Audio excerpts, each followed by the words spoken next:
से हमारी intelligence agencies ने हमें आगाह किया कि हिंदुस्तान पाकिस्तान में इंतशार फैलाना चाहता है, खास तौर पे शिया के आलिम और सुन्नी आलिम को उनकी कत्ल करके तो एक सारे मुल्क में कम्युनिटीज के बीच में इंतशार फैलाना चाहता है। मैंने ये कैबिनेट में सबसे पहले बताया कि जो हुआ है मेरे ज़हन में कोई शक नहीं है कि ये एक बड़ी गेम का हिस्सा था। जब ये हुआ यकीन था कि ये वही जो एक पूरी कड़ी है मुल्क में इंतशार फैलाने की, उसका ये हिस्सा है।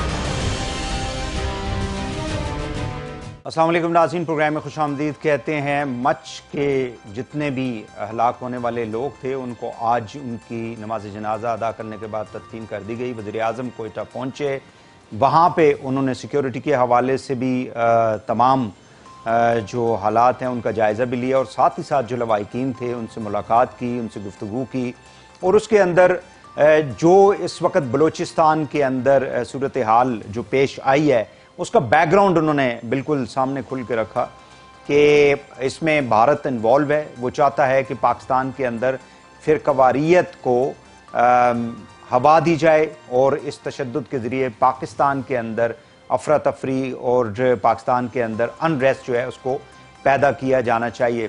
पिछले एक हफ्ते से ये सूरत हाल थी, काफ़ी अनरेस्ट था, काफ़ी ज़्यादा पॉलिटिकल पोलराइजेशन हमें दिखाई दे रही थी। अच्छा हो गया ये मामला जो है वो सेटल डाउन हो गया। इम्पॉर्टेंट इसके अंदर एलिमेंट ये है कि जो वादे किए गए हैं लवाहिकीन के साथ उनको मनोअन हुकूमत जो है वो पूरा करे। दूसरा इसका जो एस्पेक्ट है जो सबसे ज़्यादा इम्पॉर्टेंट है वो ये है कि जो बैकग्राउंड है दहशतगर्दी का, जैसे मैंने पहले कहा कि इंडिया जो है वो पाकिस्तान के अंदर 9/11 के बाद तो बहुत ज़्यादा एक्टिव हो गया। TTP जैसी और इसी तरह BLA और इसी तरह बलूचिस्तान लिबरेशन आर्मी और बलूचिस्तान लिबरेशन फ्रंट और इस तरह की ऑर्गेनाइजेशंस को फंडिंग करता रहा, ट्रेनिंग करता रहा और वो पाकिस्तान को डिस्टेबलाइज करता रहा। फाटा के अंदर कार्रवाइयाँ होती रही, पूरे पाकिस्तान के अंदर और बलूचिस्तान के अंदर भी। इस हवाले से एक डोसियर तैयार किया था गवर्नमेंट ऑफ पाकिस्तान ने चंद हफ्ते पहले, जिसको कि यूनाइटेड नेशंस को भी उसको सबमिट कर दिया गया है और जो बाकी पाकिस्तान के अंदर अहम जितने भी सफारतकार थे उनको भी उस हवाले से ब्रीफ किया गया था। क्या कहा था शाह महमूद कुरैशी साहब ने और DG ISPR ने, वो मैं चाहूँगा कि उनकी वो जो अल्फाज हैं वो आपके सामने याद आने के लिए रखे जाएं। हमारे पास ऐसी अब मुसद्दका इतलात हैं, शवाहिद हैं, जिसकी बुनियाद पर मैं ये कह सकता हूँ कि हिंदुस्तान स्टेट टेररिज्म को हवा दे रहा है। आने वाले महीनों में ये पाकिस्तान के अंदर टेररिस्ट एक्टिविटीज को अपस्केल करने का इरादा रखते हैं। ये पाकिस्तान के अंदर दहशतगर्दों को ट्रेन कर रही हैं, टेररिज्म को प्रमोट करने में अमली इक़दामात उठा रही हैं। I'll cover the details of Indian machinations of Pakistan's destabilization and economic coercion by presenting evidence of Indian funding of terrorism, weapons and equipment support to terrorists, terrorist training, and different terrorist incidents and activities that they've sponsored. India has been endeavoring to establish a consortium of Tehreek-e-Taliban Pakistan with proscribed dissident groups of Balochistan, that is BLA, BLF, and BRA. जी नाज़रीन, ये वो basic एक सवाल भी है और एक basic narrative है जिसको हमें लेके पूरी दुनिया में जाना है और फिर इसके तनाजुर में ही हमारी जो सियासी क़यादत है या जो सिक्योरिटी के इदारे हैं उन्होंने पाकिस्तानी अवाम को, पाकिस्तान के जो इंटरेस्ट हैं उनको गार्ड करना है। इस हवाले से हम गुफ्तगू करेंगे। मेरे साथ मौजूद हैं ब्रिगेडियर रिटायर्ड फारूक हमीद साहब, आप दिफाई तजियाकार हैं, जनाब शाहिद अमीन साहब, आप फॉर्मर एम्बेसडर हैं और जनाब सनाउल्लाह बलोच साहब, आप BNP के मरकज़ी रहनुमा हैं। तीनों मानों को खुशामदीद कहते हैं। ब्रिगेडियर साहब, मैं बात का आगाज़ आपसे करूँगा। मुझे ये बताइएगा कि आज प्राइम मिनिस्टर वहाँ पे गए, गुफ्तो शनीद हुई और हमने देखा कि उसके अंदर वही बात उन्होंने रिपीट की जो अभी मैंने इंट्रोडक्शन के अंदर भी कहा कि भारत जो है वो पाकिस्तान को इनस्टेबल करने के लिए कुछ भी कर सकता है और ख़ासकर ये जो फ़िरका वाराना सेक्टेरियन जो एलिमेंट है ये काफ़ी सेंसिटिव और वो सेंसिटिविटी हमने पिछले एक हफ्ते के दौरान देखी भी है। क्या कहेंगे?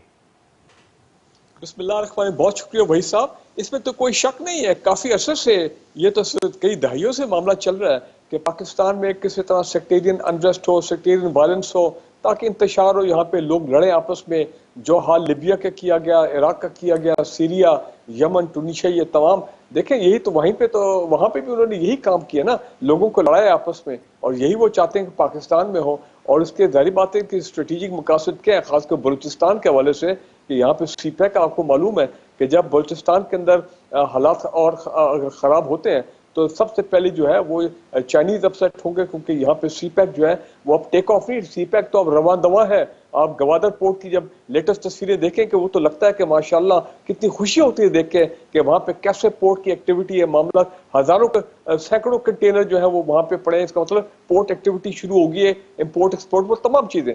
कहने का मेरा मतलब यह है कि मकसद उनका एक तो ओवरऑल पाकिस्तान की डिस्टेबलाइजेशन है, क्योंकि उन्होंने देखा कि बाकी मुसलमान ममालिक जो है वहां पे तो अरब स्प्रिंग और पता नहीं क्या विंटर जो है वो उन्होंने करा के कामयाब हो गए, गवर्नमेंट्स को ओवरथ्रो किया, इकोनॉमी तबाह कर दी, वहां की अफवाज को उन्होंने तबाह कर दिया।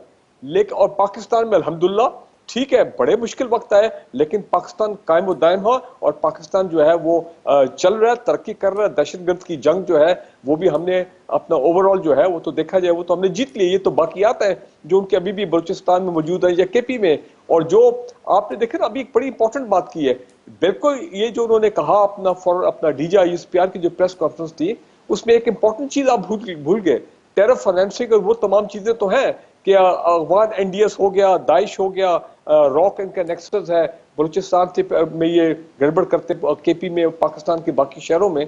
लेकिन जो मेन चीज आप भूल गए कि वहां उन्होंने ये कहा 66 training camps in Afghanistan across the Pak Afghan border and 21 camps in India. और देखें, यही है कि इतना बड़ा फ्लैगशिप प्रोजेक्ट हुआ कि हमने पाक अफगान बॉर्डर को पूरा अपना फेंस किया, डबल फेंसिंग। अब वही हम करने जा रहे हैं ईरान के बॉर्डर पे, जो 30-40% मुकम्मल हो गई।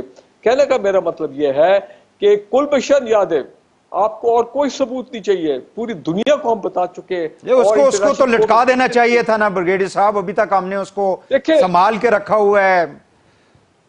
नहीं, मेरा ख्याल है मैंने 1-2 ब्रीफिंग अटेंड की थी मैं अपना खासकर फॉरेन ऑफिस के हवाले से, तो उससे मुझे आइडिया ये हुआ था कि कुलभूषण यादव अगर जिंदा रहता है और उसको हम अपनी शोकेस में रखते हैं एज अ प्राइज, तो ज्यादा फायदा होगा हमें, वर्ल्ड टू सी, तो वो हमेशा एक जिंदा मिसाल रहेगी कि देखें ये है अपना। लेकिन पाकिस्तान में हर चीज को पॉलिटिकली पोलराइज कर दिया जाता है ना, उसको भी अब अपोजिशन कहती है कि NRO जो है वो इमरान खान साहब कुलभूषण यादव को दे चुके हैं। चलिए मैं आपकी तरफ आता हूं। शायद अमीन साहब मुझे ये बताइएगा कि हमने एक डोसियर भी दिया यूनाइटेड नेशंस के जनरल सेक्रेटरी को, हमारे जो वहां पे मुनीर अकरम साहब हैं जो परमानेंट रिप्रेजेंटेटिव हैं। So what we are expecting from the international community, Pakistan के अंदर खूनरेजी की जाती है, पाकिस्तान के अंदर टेररिज्म किया जाता है, और इंडिया में एक पटाखा अगर वहां पे फट जाता है तो वो सीधी उंगलियां पाकिस्तान पे आती हैं और पूरी दुनिया उनके साथ खड़ी हो जाती है। Why they are not standing with us? नहीं, मेरे ख्याल में ऐसा नहीं है कि हिंदुस्तान में कोई वाकया हो तो सारी दुनिया हिंदुस्तान की हिमायत करती है, ऐसी बात तो नहीं है। लेकिन ये ज़रूर हम कहेंगे कि दुनिया जो है एक किस्म की इस सारे इशू से लाताल्लुक़ होकर खड़ी हुई है, और जिसका फ़ायदा हिंदुस्तान को पहुंच रहा है। और उसकी देखिए बुनियादी वजह वही है जो कि बारहा मैं जिक्र कर चुका हूँ कि सारे मुल्क अपनी खारजा पॉलिसी जो है अपने कौमी मफाद की बुनियाद पे बनाते हैं। उसूलों की वो हैसियत नहीं है। हम कीप थिंकिंग के दुनिया में उसूलों की इतनी अहमियत है, यकीनन कुछ ना कुछ अहमियत है, लेकिन बुनियादी तौर पे फॉरेन पॉलिसी कौमी मफाद पे बनती है। और क्योंकि इंडिया एक बड़ा मुल्क है, उसके ज़्यादा वसाइल हैं, बड़ी मार्केट है, इसलिए मिसाल के तौर पे थाईलैंड ये नहीं चाहता कि हिंदुस्तान के साथ ताल्लुकात ख़राब हो, जापान ये नहीं चाहता कि हिंदुस्तान के साथ ताल्लुकात ख़राब हो। इस चीज़ का हिंदुस्तान को फ़ायदा पहुँच रहा है। सवाल ये नहीं है कि हकीकत क्या है, हकीकत तो बिल्कुल वही है जो आपने बयान की, और हमारे DGI, लेकिन बात तो कर सकते हैं, आवाज तो उठा सकते हैं, या नहीं? जी हाँ, यकीनन पहले के मुकाबले में ज्यादा आवाज उठाई जा रही है। लेकिन देखिए एक चीज मैं कहूंगा जिसको हम गालबन जिसकी तरफ आपने ज्यादा इशारा नहीं किया है, it's a case of India fishing in troubled waters. हमारे अपने हालात ऐसे हैं जिससे हिंदुस्तान फायदा उठा रहा है। उन हालात पे नजर डाले ना। ये इंतहा पसंदगी जो है, फिरक़ेवारियत जो है, ये कोई नई चीज नहीं है। ये जब से कम अफगान वॉर हुई है 1980 से, तब से पाकिस्तान में एक कैंसर की तरह ये फिरक़ेवारियत, इंतहा पसंद सोच जो है बढ़ती जा रही है, और हमने उसके खिलाफ बहुत देर से काम किया है। हमारे सियासतदान जो थे रास्ते में आ जाते थे, जब कभी कोई मिलिट्री ऑपरेशन की बात होती थी कि इंतहा पसंदी को खत्म किया जाए, तो आपके सियासतदान जिसमें नवाज शरीफ और सारे लोग शामिल हैं और मजहबी पार्टी शामिल है, वो हुकूमत के ऊपर प्रेशर डालते थे नहीं नहीं कुछ मत करो। तो उसका खमियाजा हम भुगत रहे हैं कि वक्त के साथ इस मुल्क में इंतहा पसंदी बढ़ी है, फिरकेवारियत बढ़ी है, और उससे यकीनन ऐसे हालात हुए कि हिंदुस्तान फायदा उठा रहा है। मैं बिल्कुल इस बात को मानता हूं कि हिंदुस्तान की तरफ से पूरी मुनज़्ज़म तौर पे कोशिश की जा रही है। लेकिन शायद अमीन साहब हमें जहां तक इत्तलात है, शायद आपके पास कोई डिफरेंट इंफॉर्मेशन हो कि इस वाकये जो मच का वाकया था, इसके अंदर तो यानी कोई लोकल कोई ऐसा ग्रुप नहीं था, इस किस्म का कोई सेक्टेरियन ग्रुप जिसने ये क्लेम किया हो या उसके अंदर इन्वॉल्वमेंट हमें सामने नजर आई हो। इसमें तो दाइश का किसी हद तक बात की जा रही है, बाकी ये जो वहां पे इंसर्जेंट हैं वो इसके अंदर शामिल है। जी नहीं जनाब, बहुत काफी अरसे से इन बेचारों के साथ जुल्म हो रहा है। ये जो हमारी जो कम्युनिटी हजारा कम्युनिटी है, इनके साथ जुल्म नया नहीं है, इनके साथ मारने का सिलसिला अरसे से चल रहा है, और उसमें दाइश शामिल है या लोकल पार्टी शामिल है, जो भी है। लेकिन देखिए दो पहलू हैं इसके। कुछ हमने अंदरूनी तौर पे ऐसे हालात पैदा कर दिए हैं जिससे दुश्मन फायदा उठा रहा है, और हमारा पहला फर्ज ये बनता है कि पूरी तौर पे अपने लॉ एंड ऑर्डर को बेहतर करें, सिक्योरिटी एजेंसीज को ज्यादा एक्टिवेट करें, इनके ऊपर जो कुछ तशद्दुद हो रहा है, इनके साथ वायलेंस हो रही है, उसको रोकें।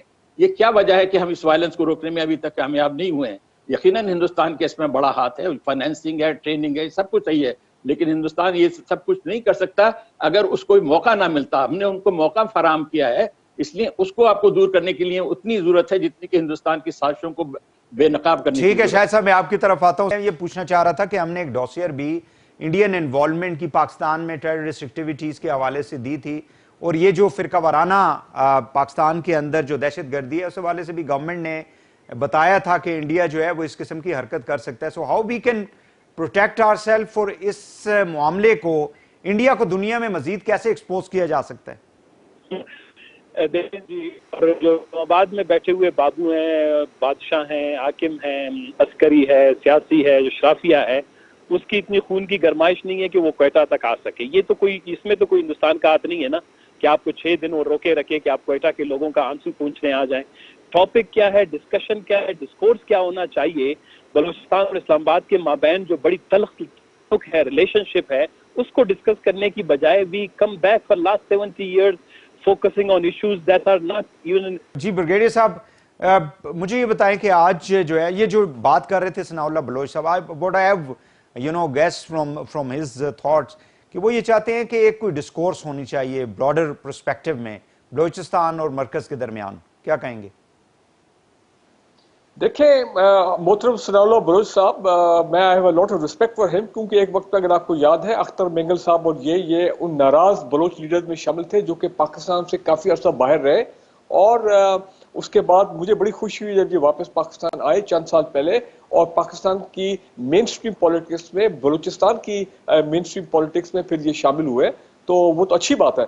देखिए जहां तक बलूचिस्तान की डिस्कोर्स की बात है, ये तो 10-12 साल पहले फैसला हो चुका है, चाहे हमारी पॉलिटिकल लीडरशिप हो, कोई भी पॉलिटिकल पार्टी हो, and as well as the military leadership, कि हमने बलूचिस्तान के हालात को टर्न अराउंड करना है। और इट वाज वेरी अनफॉर्चुनेट जो नवाब अकबर बुख्ती साहब का जब वो अपना उनकी डेथ हुई थी, उसके बाद हालात बहुत खराब हो गए थे। और मैं समझता हूँ कि हमारी तमाम political parties starting from the People's Party, जब जरदारी साहब प्रेसिडेंट थे, आपको याद है आगाज हकूक के बलूचिस्तान पैकेज का शुरुआत हुई थी, और बलूचिस्तान को बड़े पैमाने पे वहाँ के लोगों को मेन स्ट्रीम में शामिल करने के लिए, इंटीग्रेट करने के लिए एक काफी अच्छी नेशनल लेवल पे हिकमत अमली बनी, और वो अभी तक जारी है।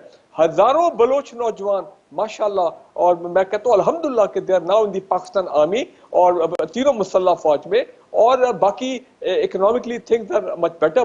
गवादर तो सीपैक तो उस वक्त एग्जिस्ट नहीं करता था, वो एक टर्न अराउंड होगा बलूचिस्तान के लिए। उसके अलावा और मैं समझता हूँ पॉलिटिकली बलूचिस्तान, देखे ना, वी नेवर थॉट कि we'll have a chairman senate from Balochistan, कि हमेशा डिप्टी चेयरमैन साहब होते थे, अब हमारे सेनेट चेयरमैन जो है वो भी बलूचिस्तान से है। तो मैं समझता हूँ बलूचिस्तान को इंडक्ट करना मेन स्ट्रीम में ये एक बहुत अच्छा अमल था, जिसकी वजह से आप देखें कि अख्तर मेंगल साहब ठीक है, उनके मशहूर 6 पॉइंट्स थे, लेकिन अब वो ज्यादा उनकी बात नहीं करते। जहां तक मिसिंग पर्सन का ताल्लुक है, जो अभी भी कुछ लोग बोलते हैं, ये तो बात अब क्लियर हो गई कि जो थोड़े बहुत मिसिंग पर्सन हैं वो या अफगानिस्तान के ट्रेनिंग कैंप्स में बैठे हैं, या कुछ चंद लोग बलूचिस्तान के कुछ पहाड़ों में या हाइडआउट्स में मौजूद हैं, या कुछ इंडिया में है। लेकिन बाय एंड लार्ज जो है, तो मैं कहना ये चाह रहा हूं कि मैंने एक साबिक बलूचिस्तान के कोर कमांडर जनरल नासिर जंजूआ साहब, जिनके वक्त पे सही मानों में टर्न अराउंड किया गया, मैंने उनसे पूछा, मैंने कहा सर आप बताएं आपका क्या तरीका था जिस तरह ये हुआ आपके दौर में। कहने लगे it was winning the hearts and minds of the people of Balochistan. देखिए वो जो पुराना वक्त था जनरल मुशर्रफ से पहले, ये जो हालात थे, सवाल ही नहीं पैदा होता कि इस किस्म के हालात दोबारा हो, बिकॉज बलूच जो है they probably better Pakistani than me and you. ठीक है ब्रिगेडियर साहब, मुझे एक शॉर्ट ब्रेक क्विकली लेना है नाज़रीन यहाँ पे, और ब्रेक के बाद गुफ्तगू को आगे बढ़ाते हैं। हमारे साथ रहिएगा।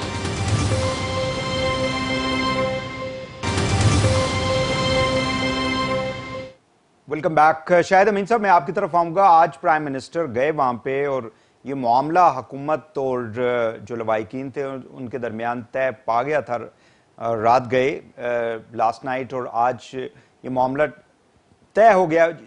How you see the prime minister's visit to Quetta? क्या ताखीर की? उन्हें पहले चले जाना चाहिए था? जिस तरह सना साहब भी कह रहे थे कि हमारे जो रूलर्स हैं उनको इतना टाइम लग जाता है कि कोयटा पहुंचने में 6 दिन लगा दिए उन्होंने। बहरहाल जो कुछ भी आखिर में हुआ है वो बहुत ही तसल्ली बख्श है। मैं समझता हूँ कि कौमी पाकिस्तान के कौमी मफाद में हर एक के लिए बेहतर है। अब ये सवाल कि प्राइम मिनिस्टर को फौरी तौर पे जाना चाहिए था या ताखीर से पहुंचे हैं, मेरे ख्याल में उसकी वजूहत सिक्योरिटी की थी।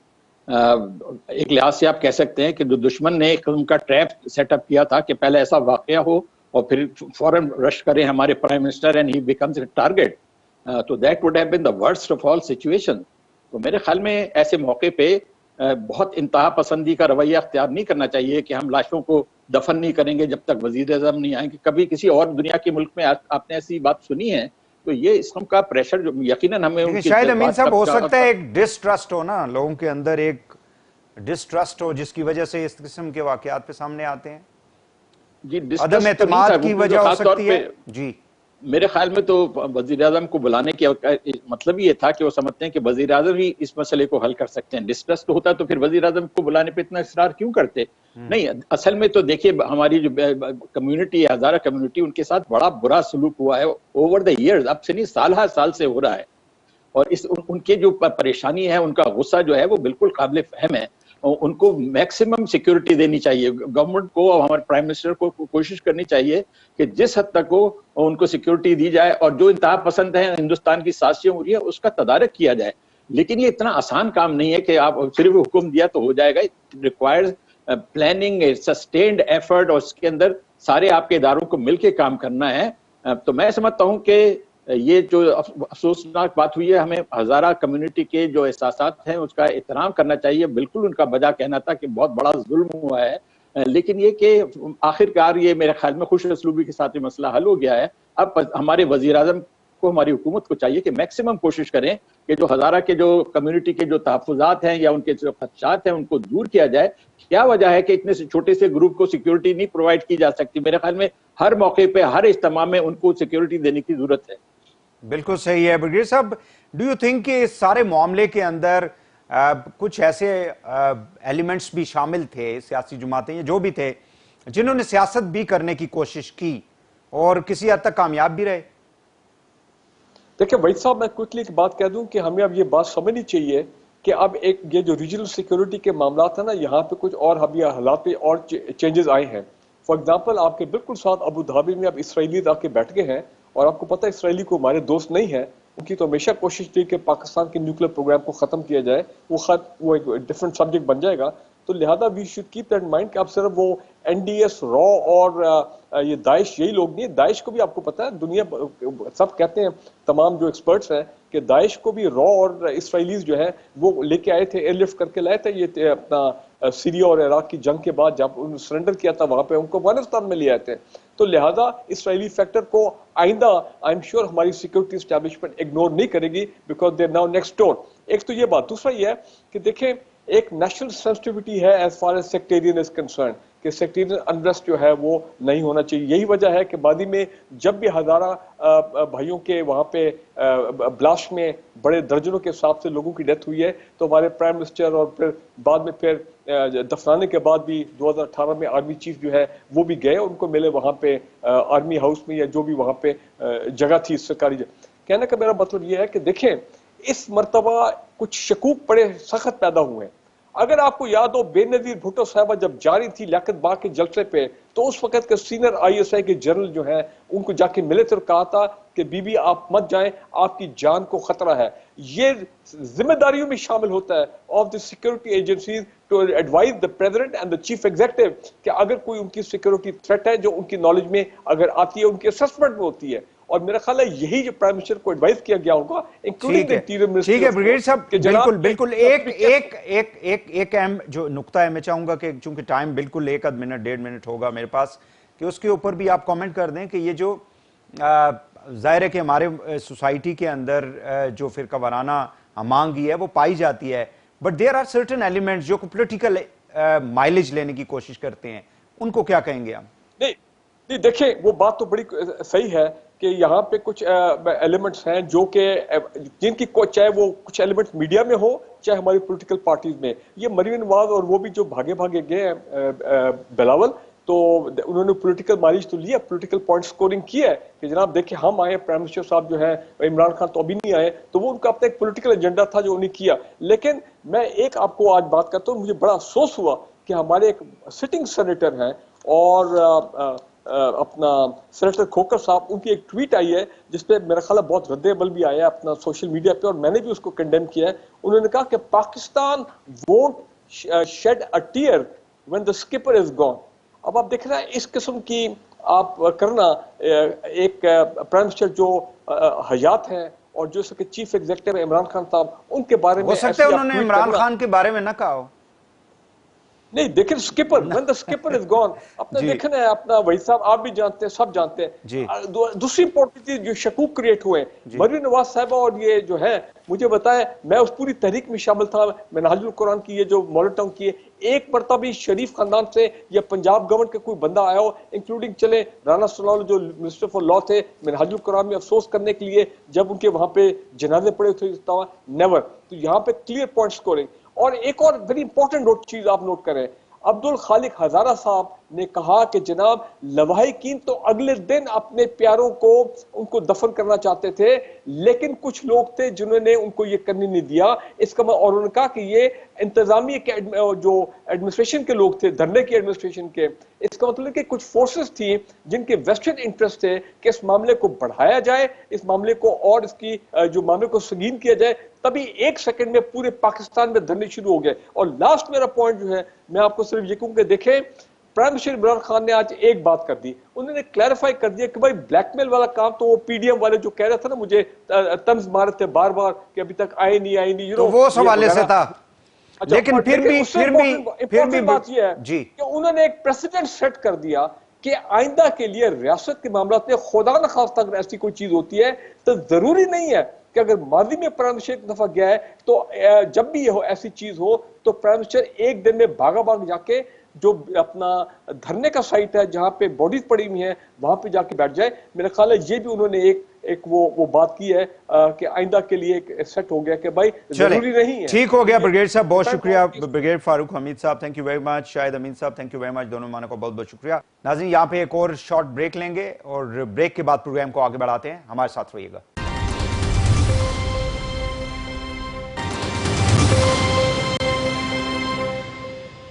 Welcome back. नाज़रीन, इस सेगमेंट के अंदर हम पर्टिकुलरली अमेरिका के हवाले से बात करेंगे। आपको मालूम है कि अमेरिका में पिछले साल 2020 के अंदर इंतखाबात हुए और उनका जो प्रोसेस है, हर 4 साल के बाद सदारती इंतखाबात होते हैं ताकि नया सदर जो है, जो भी मुंतखब हो, वो आके मुल्क की बागडोर जो है, उसकी इंतज़ामी अमूर जो है उसको चलाए।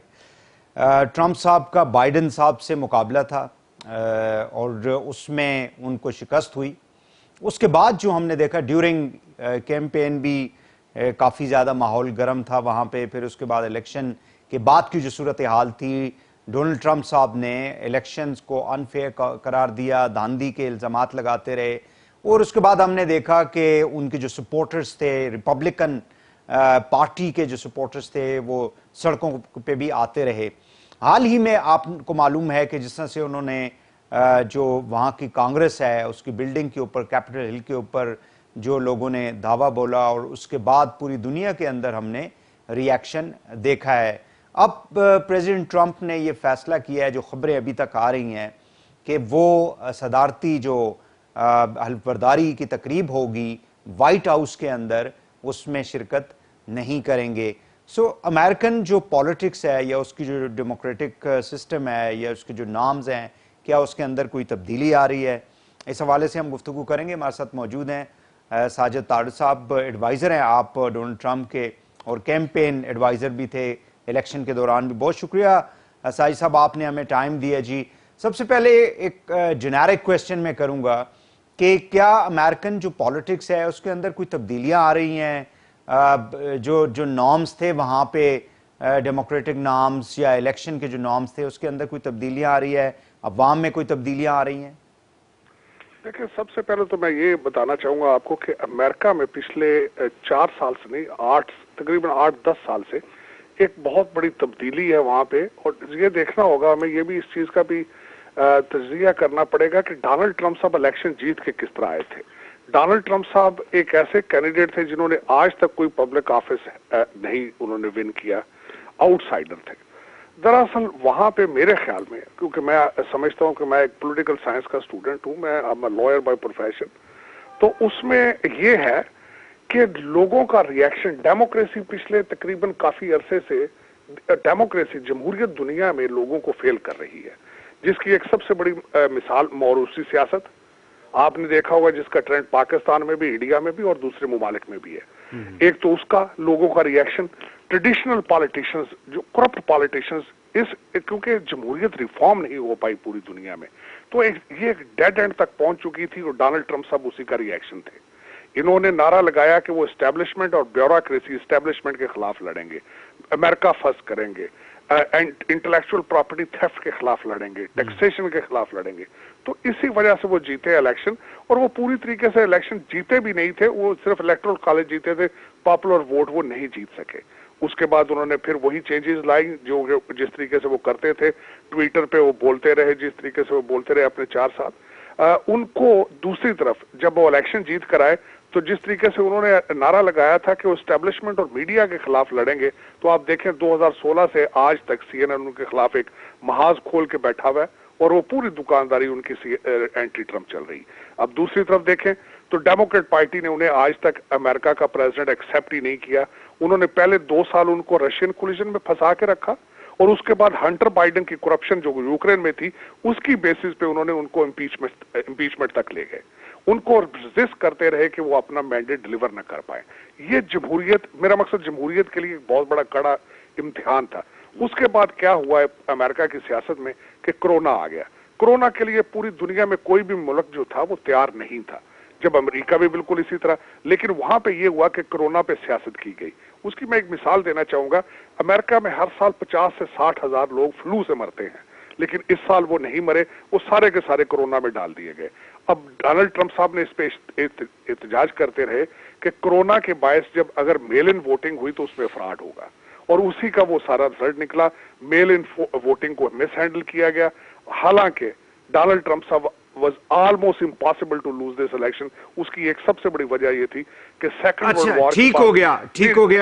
लास्ट पॉइंट था, जी, कि डोनाल्ड ट्रंप साहब के पीरियड में अनएम्प्लॉयमेंट सेकंड वर्ल्ड वॉर के बाद पहली दफा 3.4% पे आई, और उस तरह इकानमी जो थी, उन्होंने चाइना के खिलाफ स्टैंड लिया, इकानमी वाज डूइंग आउटस्टैंडिंग, तो उनको हराना इतना मुश्किल नहीं था।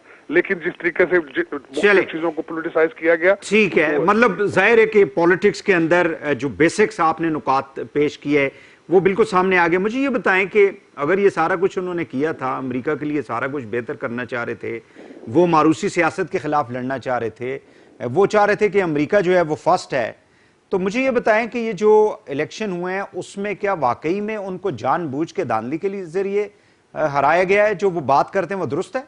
नहीं, धांधली अब मैंने देखे ना, थोड़ा सा इनडायरेक्टली ये बताया गया कि अगर प्रैक्टिकल धांधली नहीं तो ये भी तो एक धांधली है कि मीडिया बिल्कुल मैनिपुलेट करे वोटर्स के माइंड को, लोगों को डायरेक्शन देने की कोशिश करे, मीडिया या एस्टेब्लिशमेंट कोविड के ऊपर सियासत करे, तो ये भी तो एक इनडायरेक्टली धांधली है।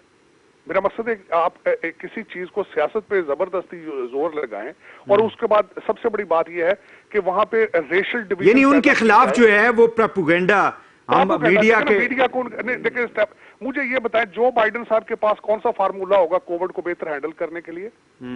उनके पास कौन सी जादू की छड़ी होगी कि वो कोविड को हैंडल कर दें? लेकिन मीडिया उनके साथ मिलकर सारी वारदात की। अब यहां तक हो चुका है कि डोनाल्ड ट्रंप साहब सिर्फ ट्विटर को यूज करते थे अपने वोटर्स के साथ कम्युनिकेट करने के लिए, लेकिन वहां पे फर्स्ट अमेंडमेंट के हालात देख लें कि ट्विटर उनके ट्वीट को बाइकॉट कर रहा है। लेकिन बिल्कुल आप सही देखें, मीडिया की आपने बात की। चले मैं पहले मुझे ये बताएं कि ये जो कैपिटल हिल के ऊपर हुआ है, ये डू यू थिंक कि इसमें डोनाल्ड ट्रंप साहब को जिम्मेदारी उनकी बिल्कुल जो है वो खारिजुल इम्कान करार दी जाती है? नहीं, देखें उसमें अगर सोचा जाए तो सबसे पहले तो मैं जस्टिफाई करूंगा कि कैपिटल हिल पे जो क्या हुआ है, जस्टिफाई नहीं करूंगा, बल्कि मैं ये बताना चाहूंगा कि अमेरिका में इस वक्त माहौल क्या है। पिछले 4 साल से अमेरिका में ये फैशन बन चुका है कि रेशियल डिवीजन पे कोई कुछ हो जाए, लोग फौरन सड़कों पे एहतजाज नहीं करते, लूटते हैं आके ब्रांडेड स्टोरों को लूटना, आग लगानी, पब्लिक प्रॉपर्टी को, ये एक फैशन बन चुका है। आज भी पोर्टलैंड जल रहा है वहां पे, तो इट मीन्स के जो अवाम है अमेरिका की, वो जो एग्जिस्टिंग सिस्टम है उससे खुश नहीं है। फिर वो नहीं, उसमें देखें, एक तो ये दूसरी साइड में मैं बताता हूँ, रिपब्लिकन पार्टी, मैं यहाँ पे थोड़ा सा बताना चाहूंगा, मैं सारा चूरन नहीं बेचना चाहूंगा रिपब्लिकन पार्टी का, लेकिन मैं हकीकत आपको बताना चाहूंगा कि American dream, capitalist society, conservatism, ये इसकी बेसिस पे अमेरिका की फाउंडेशन ये है, conservatism, capitalist society, working hard, buying an American dream. अब दूसरी तरफ क्या किया है कि डेमोक्रेट पार्टी के पास मैंडेट नहीं है, उन्होंने डेमोक्रेटिक सोशलिज्म सामने खड़ा कर दिया है। उन्होंने लोगों को कह दिया कि मरवाना लीगलाइज करो, क्रैक कोकेन को लीगलाइज किया जाए, आपकी ट्यूशन फीस फ्री कर दी जाएगी, आपके कर्जे माफ कर दिए जाएंगे, टैक्सेशन को बहुत ऊपर कर दिया जाएगा। वो सोशलिस्ट एजेंडा जबरदस्ती इन्फोर्स करने की कोशिश सिर्फ चंद लोगों को, लोगों को बेरा रवि रियलिस्टिक चीजें नहीं बताते। जिस तरीके में थोड़ा सा कोट करूंगा कि मार्गरेट थैचर ने कहा था कि सोशलिज्म सिर्फ उतनी देर अच्छा लगता है जब तक किसी दूसरे के पैसे खत्म ना हो जाएं। तो ये एजेंडा वहां इन्फोर्स करने की कोशिश की जा रही, लोगों को बताया जा रहा है कि हम आएंगे। साहिब साहब, हमारे पास टाइम का जरा थोड़ा सा मुझे ये बता दें कि फिर इसका मतलब ये हुआ कि डोनाल्ड ट्रंप साहब जो है वो अपनी शिकस्त को ना मानने की वजह से he wanted to raid the Congress building. नहीं, उसमें डोनाल्ड ट्रंप साहब अब क्या करने जा रहे हैं? डोनाल्ड ट्रंप साहब निकलेंगे, व्हाइट हाउस से छोड़ेंगे, एक्सेप्ट नहीं किया जाएगा और उन्हें करना नहीं चाहिए, क्योंकि इसके बाद मूवमेंट चलेगी। क्योंकि 74 मिलियन लोगों ने वोट दिए डोनाल्ड ट्रंप साहब को, वो कमिटेड थे, उनको रिपब्लिकन नहीं कहा जाता, उनको ट्रम्पस्टर कहा जाता है, उनको पैट्रियटिक, उनको अमेरिका चाहिए, अमेरिका फर्स्ट चाहिए उनको सोशलिस्ट। इसका मतलब है कि जो बाइडेन ने जो वोट्स लिए हैं उनकी कोई हैसियत नहीं है? नहीं, उनकी हैसियत है, American president, as a American president आएंगे वो। लेकिन जिस तरीके से उन्होंने 4 साल डोनाल्ड ट्रंप को एक्सेप्ट नहीं किया, उसी तरीके से हम जो बाइडेन को एक्सेप्ट नहीं करेंगे, अपनी मूवमेंट जारी रखेंगे। लेकिन ट्रंप साहब ने पूरी दुनिया में अमेरिका को जो है 250 साल की हिस्ट्री के अंदर बिल्कुल यानी जितना बदनाम किया है अमेरिका को पूरी दुनिया के अंदर, और जो भी एंटी अमेरिकन बहुत ही फोर्सेस हैं, उन्होंने इसको बड़ा बेचा है, इसको, इस सारी सूरत हाल को। और एक सिटिंग प्रेसिडेंट जो है वो इस किस्म की अगर हरकत करता है, अपने इदारों के ऊपर लोगों को उकसाता है कि आप हमला करें, तो what message it is going to be send not only to American but to the rest of the world? ये फैशन डोनाल्ड ट्रंप साहब ने नहीं शुरू किया, बराक हुसैन ओबामा साहब ने शुरू किया था। पिछले 4 साल से अमेरिका जल रहा है, जब शार्लेट जल रहा है, बाल्टीमोर जला है, फर्गुसन जला है, शिकागो जल रहा है, पोर्टलैंड जल रहा है, उससे अच्छा मैसेज आ रहा है।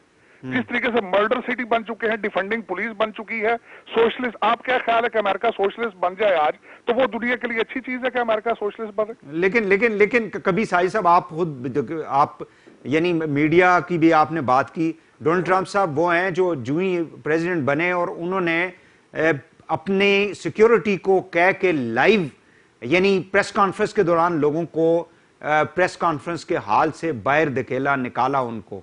किसी भी प्रेसिडेंट ने आज तक, किसी डिक्टेटर ने जो है यूनिफॉर्म के अंदर किसी जर्नलिस्ट के साथ इस किस्म की हरकत नहीं की जो वो करते रहे हैं। नहीं, ये जर्नलिज्म कहा जाए तो उसको, मैं इसको जर्नलिज्म नहीं, आप डिसएग्री कर सकते हैं ना, आप ये तो नहीं कर सकते कि लोगों को उठा के बाहर फेंक दो। देखिए 2016 से जो सीएनएन कर रहा है वो जर्नलिज्म नहीं है, वो ब्लैकमेलिंग है। अगर जर्नलिज्म को जस्टिफाई किए ना, मैं आज एक छोटी सी बात बताना चाहूंगा,